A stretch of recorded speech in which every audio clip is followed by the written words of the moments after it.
Hello everyone. सो आज जो है हमारी जो ये फोकसिंग का हम लोग ने लास्ट टाइम जो टॉपिक कवर किया था उसका दूसरा टॉपिक है और ये भी एक बहुत ही मेजर टॉपिक है।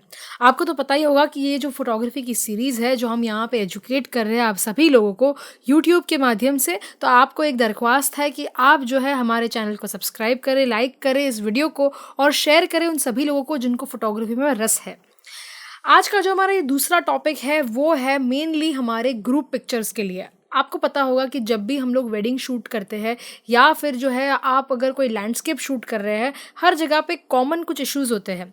जब भी आप ग्रुप फोटोज कैप्चर करते हैं तो जो पहले दो जन हैं जो सेंटर में खड़े हैं, जो कपल जो सेंटर में खड़ा है वो फोकस में आ जाता है, पर आसपास के लोग थोड़े से आउट फोकस दिखते हैं।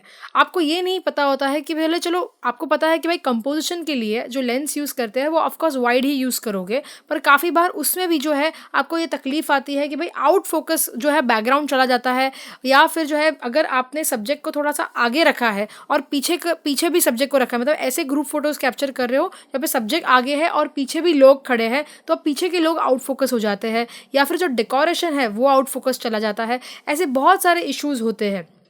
तो आज हम इसको डिस्कस करेंगे। मैं आपको कुछ कैमरा सेटिंग समझाऊंगी जो अगर आप यूज़ करते हो, तो अगर आप वीडियोग्राफी कर रहे हो या फोटोग्राफी कर रहे हो, दोनों जगह पे जब आप डेकोरेशन के शॉट्स लेते हो, वाइड एंगल के शॉट्स लेते हो या फिर अगर आप ग्रुप पिक्चर्स लेते हो, आपको सब कुछ एकदम शार्प दिखेगा, एंड टू एंड सब कुछ शार्प होगा। ठीक है, तो सबसे पहली चीज़ आपको जो है आपका एपर्चर क्या रखना है।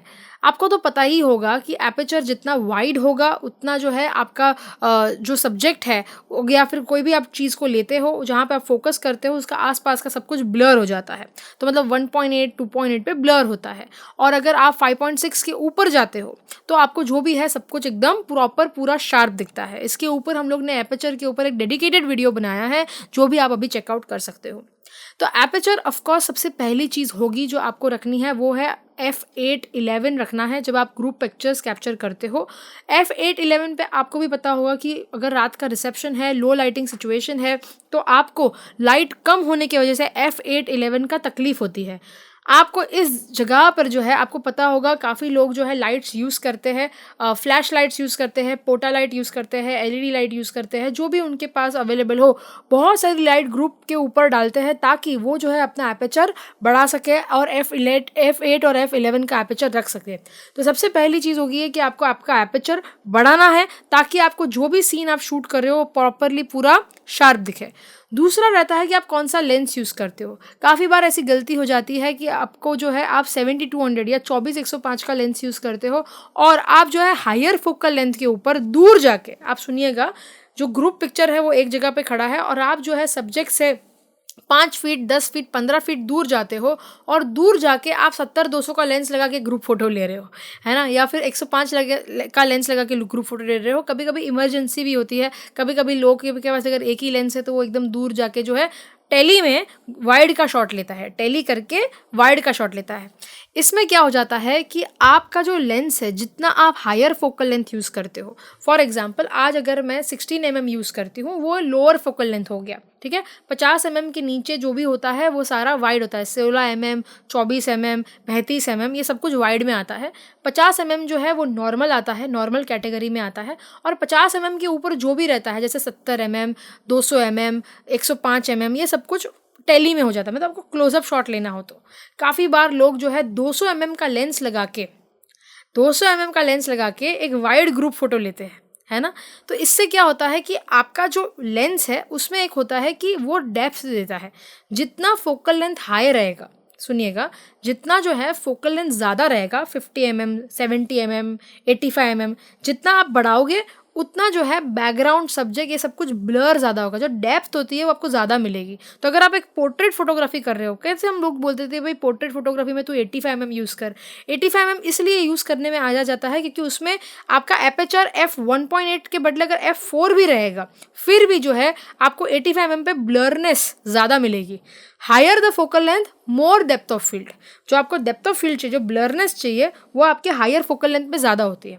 तो कभी भी जब आप ग्रुप फोटो कैप्चर कर रहे हो तो 50 mm के ऊपर आपको नहीं जाना है, नहीं तो आपको वो ब्लर का प्रॉब्लम आता है, मतलब वो शार्पली कैप्चर इमेज नहीं होता है। आपको हमेशा 50 mm के नीचे काम करना है, 24 mm 16 mm पे काम करना है। जितना वाइड लेंस रहेगा उतना जो फ्रेम आप शूट कर रहे हो वो कंपोजिशन में तो आसान पड़ेगा ही, पर साथ ही साथ जो आपको ब्लरनेस चाहिए वो आपका सब निकल जाएगा और प्रॉपर पूरा sharp image start to end सब कुछ फोकस में आने की संभावना बढ़ जाती है। तो ये होगा दूसरा चीज़ जो आपको ध्यान में रखना है। तीसरा है जो सबसे इम्पॉर्टेंट है, जो आज का इस पूरे टॉपिक का हीरो है, वो है कि आप कौन सा फोकसिंग सिस्टम रखोगे, कौन सा फोकस आप सिलेक्ट करोगे अपने कैमरा में ताकि आपका काम अच्छे से हो। आपको तो पता ही होगा कि एक होता है मैनुअल फोकस, दूसरा होता है ऑटो फोकस। आज हम जो है ऑटो फोकस सिस्टम के बारे में बात करेंगे। मैनुअल फोकस का जो सिस्टम है उसके बारे में हम लोगों ने लास्ट वीडियो में बात किया था। ऑटो फोकसिंग सिस्टम के अंदर आपके पास बहुत सारे वहाँ पे ऑप्शन होते हैं, 1 point focus, 1 point expandable focus, centre weighted focus, full area focus. तो ये सारे जो है अलग अलग जो है आपको वहाँ पे सिस्टम दिए गए हैं आपके कैमरा के अंदर। जब हम आज बात करते हैं, हमारे पास अभी कैनन का R8 का कैमरा है। यहाँ पे अगर आप देखोगे तो अगर आप ग्रुप फोटो ले रहे हो, समझिएगा जब आप ग्रुप फोटो ले रहे हो, आप ऐसा सोचो कि मैं 1 पॉइंट AF पे काम करूं। आपने जो सिंगल पॉइंट AF को सिलेक्ट किया है, सामने जो है कपल खड़ा है, कपल के बाजू में वहाँ पे एक ब्राइड की आंख में आपने फोकस किया है, आपने आपका एपेचर F11 रखा है। तो क्या होगा कि वो सेंटर पे, जो सेंटर इंसान है उस पर वो ज़्यादा फोकस करेगा, और जो एंड टू एंड है, मतलब लास्ट आंटी जो खड़ी है और यहाँ पे जो लास्ट अंकल खड़े हैं, वो सभी लोगों के वो है जो धीरे धीरे जो है वो फोकस छोड़ता जाता है। जो लेडी है जो सामने खड़ी है, अगर F11 है तो स्टार्ट टू एंड सब कुछ शार्प होगा, पर अगर आप F4 पे काम कर रहे हो तो आप देखोगे कि फर्स्ट इंसान से लेके लास्ट इंसान तक में जो है आपको थोड़ा सा ब्लरनेस दिखेगा। भले आपने वाइड एंगल लेंस यूज़ किया है, 5.6 का एपेचर है, फिर भी ये प्रॉब्लम आएगा। ठीक है, सो अगर आप जो है 1 पॉइंट AF पे काम करते हो चलेगा, कोई प्रॉब्लम नहीं है, पर यूजुअली हम सजेस्ट करते हैं कि आप जो है सेंटर वेटेड AF सिलेक्ट करिए। जब आप सेंटर वेटेड AF सिलेक्ट करते हो तो आपकी स्क्रीन का मेजॉरिटी हिस्सा जहाँ पे ग्रुप खड़े रहने वाला है, देखो अगर आप फुल एरिया कवर करोगे, अगर आपकी पूरी स्क्रीन में पूरा डेकोरेशन भी है, सब्जेक्ट भी खड़ा है, सब कुछ है, तो उसमें क्या होता है कि जहाँ पर भी अगर डेकोरेशन के झुम्मर के वहाँ पे अगर उसको एक कॉन्ट्रास्ट मिलता है, तो जहाँ पर भी आपके कैमरा को कॉन्ट्रास्ट दिखता है वो वहाँ पे वो फोकस कर देता है। ठीक है, इसकी वजह से क्या होगा कि आपको चाहिए था फोकस ब्राइड के ऊपर, पर फोकस हो गया अभी पीछे डेकोरेशन पे।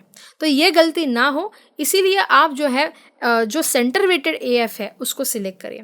जैसे ही आप सिलेक्ट करते हो, मेजॉरिटी जो आपकी ग्रुप जहाँ पे खड़े रहने वाली है, ऑलमोस्ट 70%, जो 70% आपकी पूरी जो स्क्रीन है उसका जो फोकसिंग यूनिट है उसको वो ऑन कर देता है, फोकसिंग पॉइंट सारे ऑन हो जाते हैं।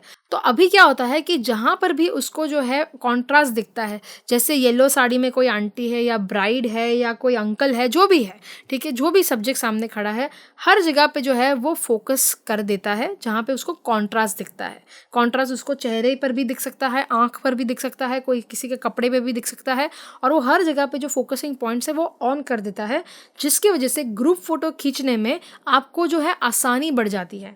आपको भी पता होगा रिसेप्शन के स्टेज के ऊपर कितने सारे लोग, आज 1000 जन की कभी कभी शादी होती है और इतना सारा ग्रुप्स लोग खिंचवाने आते हैं, फोटोग्राफर सामने खड़ा है, अभी वो फोकस करे, कैप्चर करे, उसमें टाइम बहुत लगता है। क्लाइंट आके आपको बोलेगा भाई इतना टाइम मत लगाओ, थोड़ा जल्दी जल्दी ख़त्म करो, है ना, एक एक फोटो फटफट फटफट कैप्चर करो, 1000 जन आए हैं, कब ख़त्म होगा। तो इसके लिए आपका काम और तेज़ी से करने के लिए आपको सेंटर वेटेड AF का ऑप्शन सिलेक्ट करना चाहिए, और जो है आपको जो है F11 का एपेचर रखिए और F8 या F11 का एपेचर रखिए, 16 mm 24 mm पे काम करिए, और आपको पता भी नहीं चलेगा, बहुत इजीली और बहुत जल्दी जो है, और वो भी कोई एरर के बिना।